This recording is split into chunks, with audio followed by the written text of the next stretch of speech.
Hello and welcome to another episode of Tea Time Chat with Anna. I am here with Aleta, Dr. Ashford, I should say. And Dr. Ashford is the founder of Grounded. It's a platform for women, about women. But that's not really what we're going to talk about today. Dr. Ashford, you want to invite them into this conversation? I would. Hi, my name is Dr. Aleta Ashford. As Miss Anna mentioned, I am the founder of Grounded, Jeremiah 29:11, which is a faith-based platform for women, by women.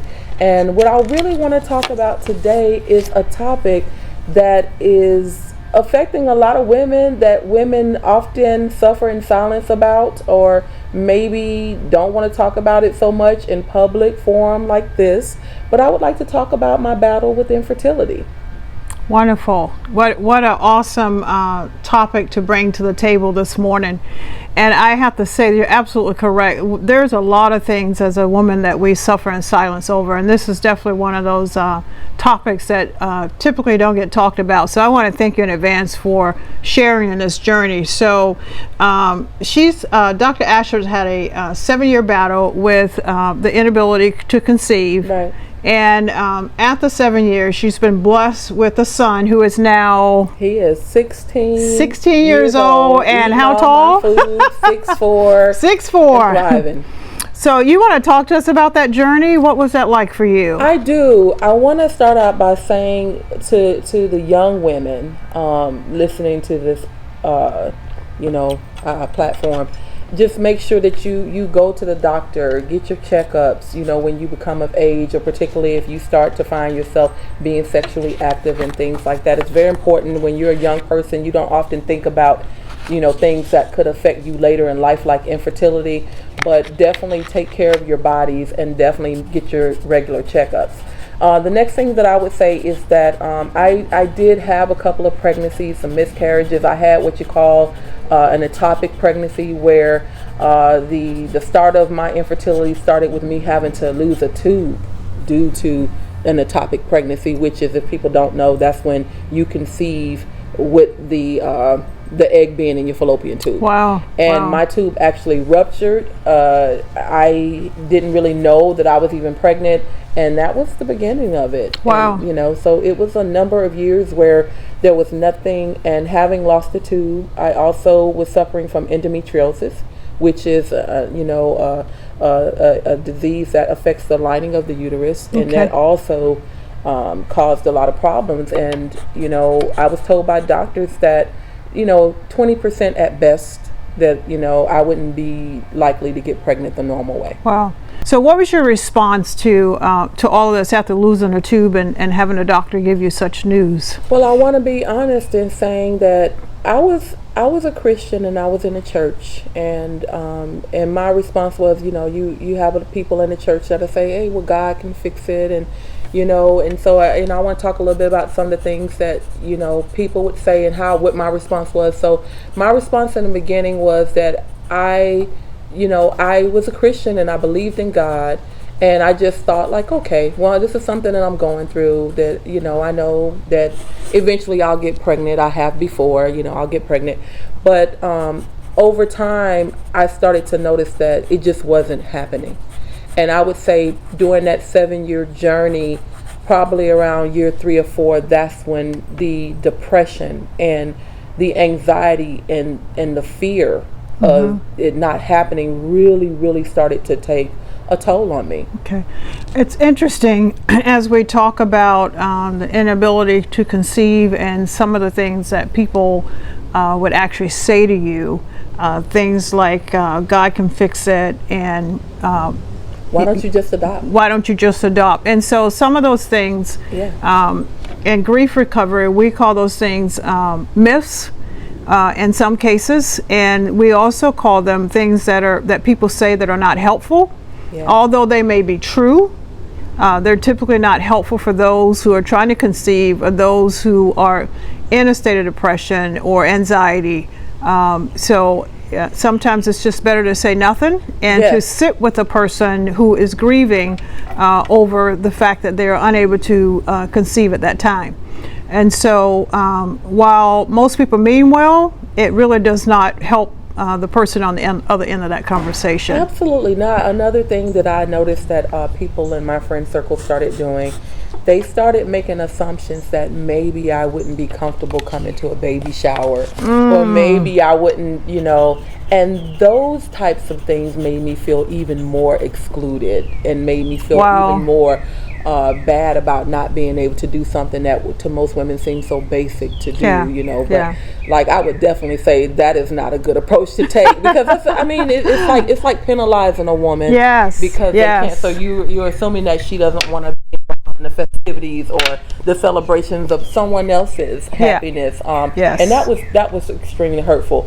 But this is where my faith was really tested through that process, and I want to say by year 4, there had been some advancements in technology where, IVF had come on the scene. And so we started looking into IVF. And when IVF first came out, I know you've seen the news stories of people having 8 babies, all kinds of stuff. So it was still fairly new at that time. And any woman that's battled infertility or is battling infertility, even though it's been like 20 years since some of this has happened, they know what I mean when I say things like artificial insemination or HSG exams or laparoscopic procedures, where there's a whole lot of steps that you have to take before you get to the point where you go to IVF. That's a pretty extreme procedure. At that time, IVF was really expensive. We were, my husband at the time, we were a military family. We were stationed in England.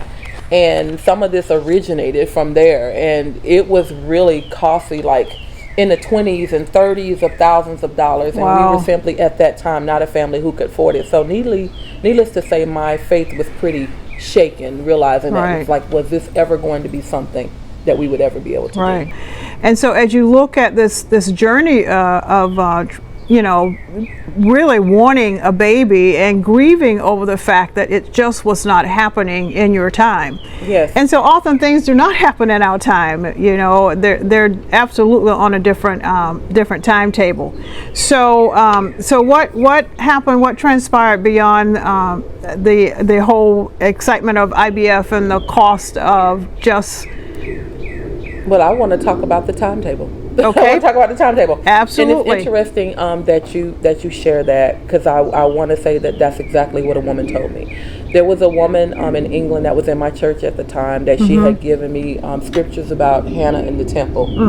And I think at that point I had all the procedures. I had tried everything. I was a Christian, but I don't feel like it wasn't until that moment that I fully gave that struggle over to God. Like it wasn't until I was like, okay, I have tried everything else except really believing that God is going to help me. So this woman had given me scriptures about Hannah in the temple, and I read them fervently. Like I would really rely on those scriptures. But she told me another thing.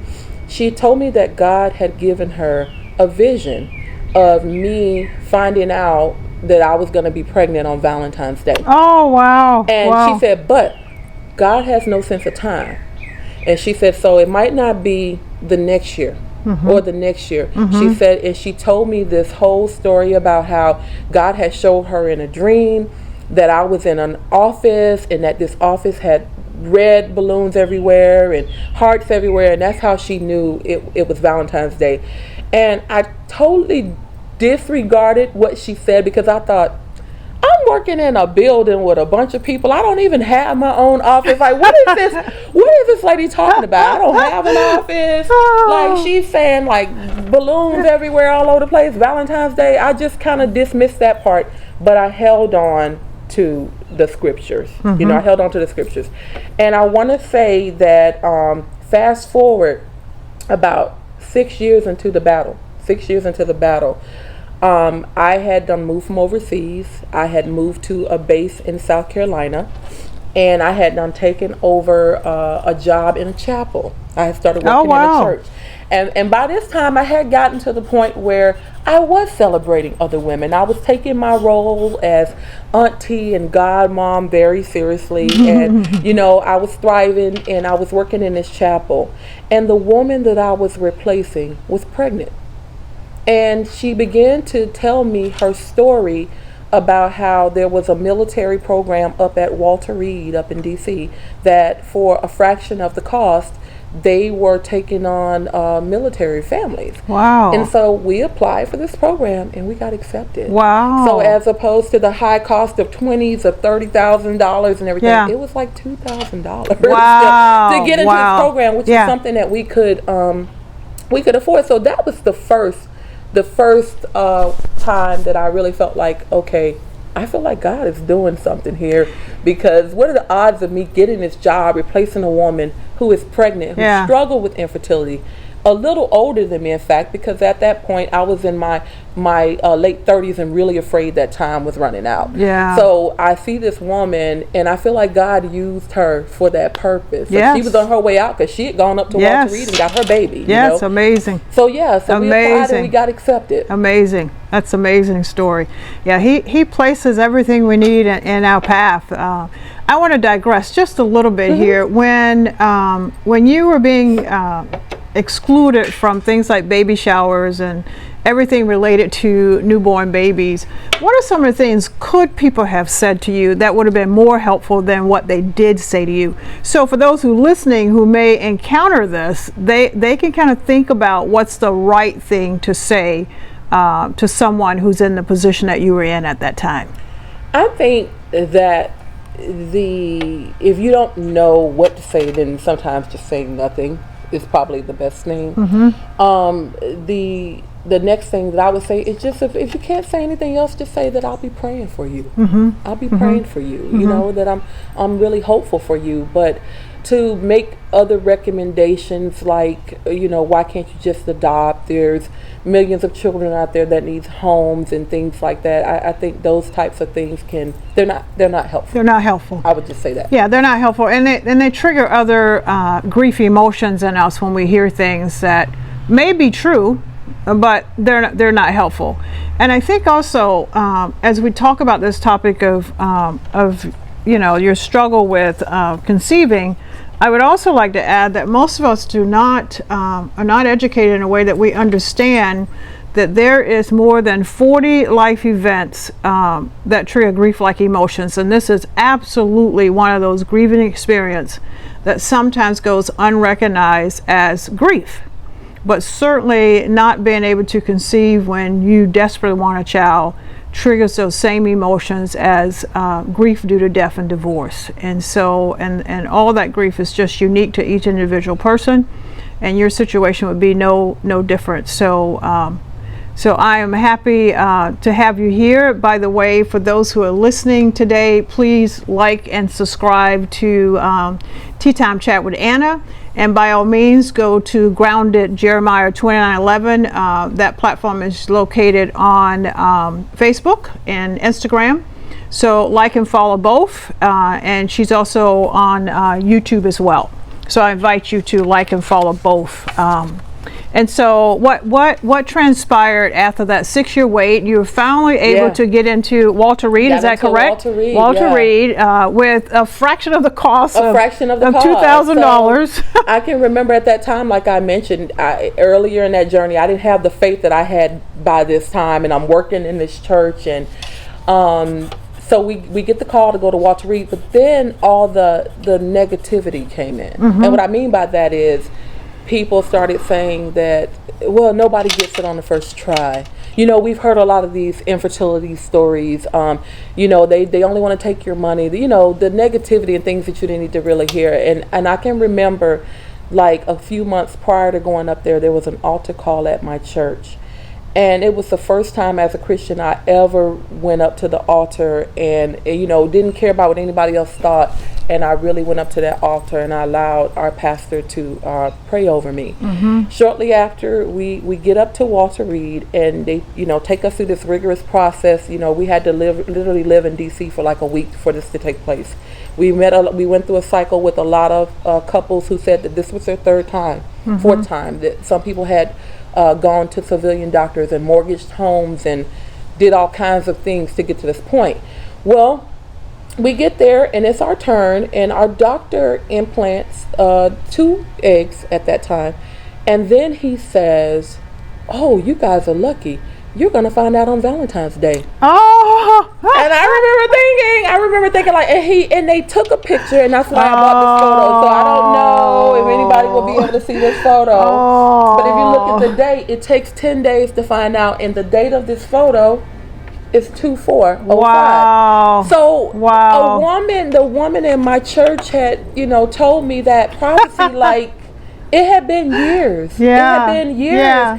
And it came back to me clear as day. God has no sense of timing. Yeah. And at that point, I had my own office. I mean, I was taking this lady's job, and I had an office. Yeah. But then I thought, at that time, my husband at the time was not the most romantic guy. So I'm thinking, but she said there was balloons and everything. So what I did was I took out a napkin, and my husband was like, "What are you doing?" I was like, "I just want to see if what she said about my office being decorated is going to be true."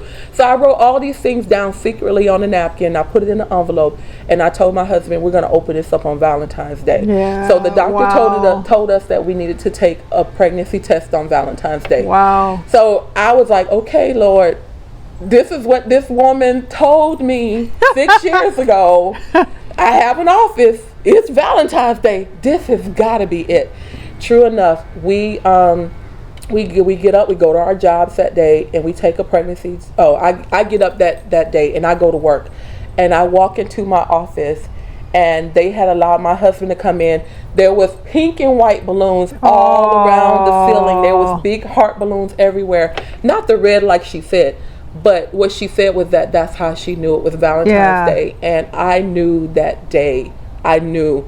And we took a test after work, and it was positive. Wow. So I just wanted to share that story because people had told us a lot of things, but it was what that woman did. And I felt like God gave that to, it wasn't just her, it was like several people. Mm-hmm. There was another woman that while I was praying and asking God for a son, another woman had come to me and said, I don't know you, but God told me to bring you this mug. She was a parishioner like in our church. Mm-hmm. God told me to give you this mug for your son. And so it was like, I kind of felt it was so many different little tidbits coming from women of faith that God was giving them that. But, the proof is right there on that date. She specifically said Valentine's Day. Your office was going to be decorated. I did have an office, but that was like at that point 7 years. Wow. 7 years. Wow. 7 years. Wow. And here he is. Just amazing. Yeah. Just amazing.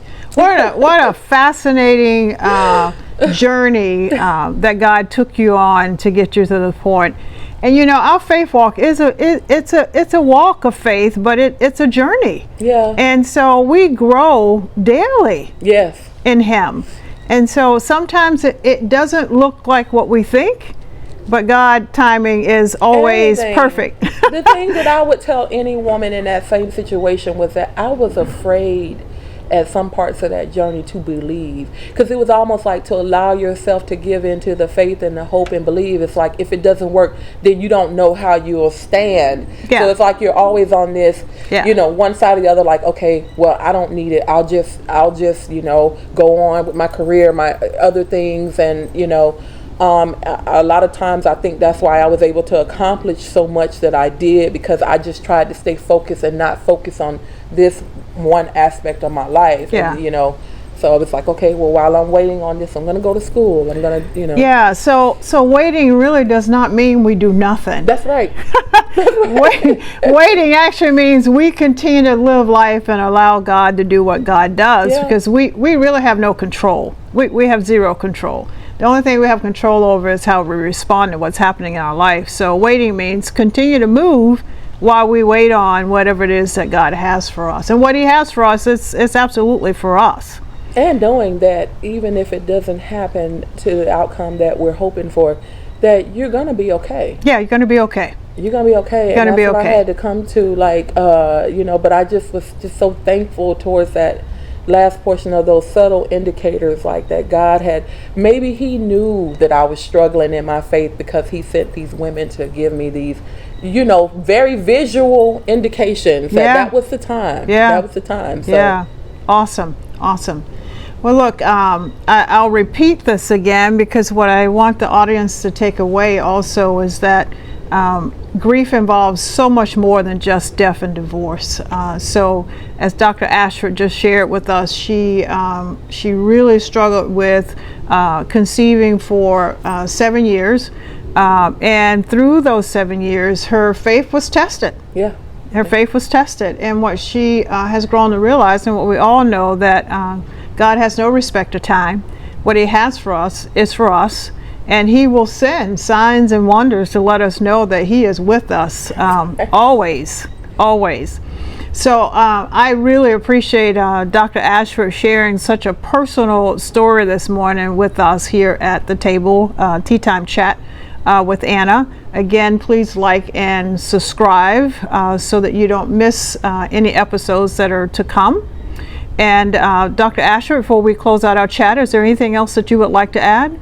I just want to thank you for allowing me to come here and share my story in this space, or what I consider a safe place to do that. Absolutely. It's something that I have been wanting to talk about and just hadn't found the opportunity like on any of my platforms, and I felt like that this was a good place to do it. So I just want to say thank you for that. Oh, you're quite welcome. I'm so glad you decided to join us. So listen, we're going to end this episode, Tea Time Chat with Anna, with Dr. Ashford.